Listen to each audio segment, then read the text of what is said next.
Junk ફૂડની ઝંઝટને લઈને ભાવનગરના લોકોનો શું અભિપ્રાય છે, આવો સાંભળીએ।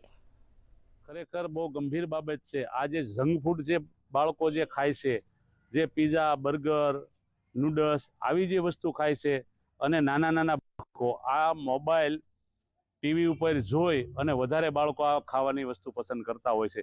પણ વાલીને આ વસ્તુ ખાવાથી બાળકોને અટકાવવા જોઈએ। કેન્સર કેવા ઘણા બધા ગંભીર રોગો પણ આનાથી થતા હોય છે। એક મહત્વની બાબત એ છે કે દીકરાઓને મોબાઈલ દેવા ન જોઈએ। નાના નાના છોકરા મોબાઈલ વાપરે છે, ત્યારે અસંખ્ય મોબાઈલોને કારણે શું વહી જાય, લોકોની યાદશક્તિ ઘટી જાય।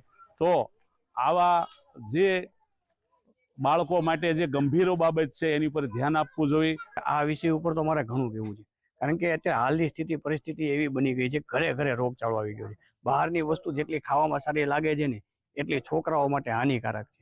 અને આજ સારું લાગે છે, 5 દી ખાટલામાં રહે છે। છોકરાઓ મોબાઈલની અંદર પિઝાની, બર્ગરની એડ જોવે છે। અરે પીઝા બર્ગરની એડની તો વાત આખી અલગ રહી। હવે અમે જ ખુદ અત્યારે છીએ, હવે અમે મોબાઈલનો સ્ક્રીન લોક ખોલી અને ભજન માટે ખાલી એક ગીત સાંભળતા હોય ને તો એડું અત્યારે એવી આવે છે ને કે એ આપણે ફેમિલી સાથે ઊભા રહીને જોઈ પણ નથી શકતા।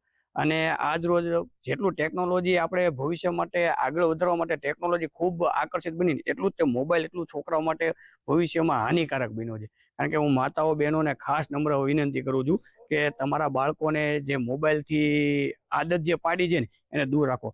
નાના બાળકોને અત્યારે ટીવી ઉપરથી, મીડિયા ઉપરથી બધી જગ્યાથી જાહેરાત દેવી પડે, સરકારને ધ્યાન દેવું પડે કે બાળકો બર્ગર, પીઝા, નૂડલ્સ આવું બધું ખાવાથી બાળકોને રોગ ઉત્પન્ન થાય છે, અને નાના નાના બાળકોને આવી રીતના ભવિષ્ય છે, ને કેન્સરની પણ અસર થઈ શકે છે, બીજા નાના મોટા રોગના અનુભવ થઈ શકે છે।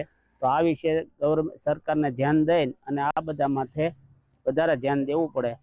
આ વસ્તુ મીડિયાવાળા, ગવર્મેન્ટ બરોબર બધા ધ્યાન દે। મોબાઈલ ઉપયોગ તો બાળકોને સારું જ નથી, બાળકોને મોબાઈલ દેવો જ ન જોઈએ। એની ઉપરથી બહુ અસર પડે છે। જમવા વખતે, સુવા વખતે કોઈ વસ્તુ જોતા નથી, તો એ વાલીની પૂરી ફરજ હોય છે કે બાળકોને મોબાઈલથી દૂર રાખવા।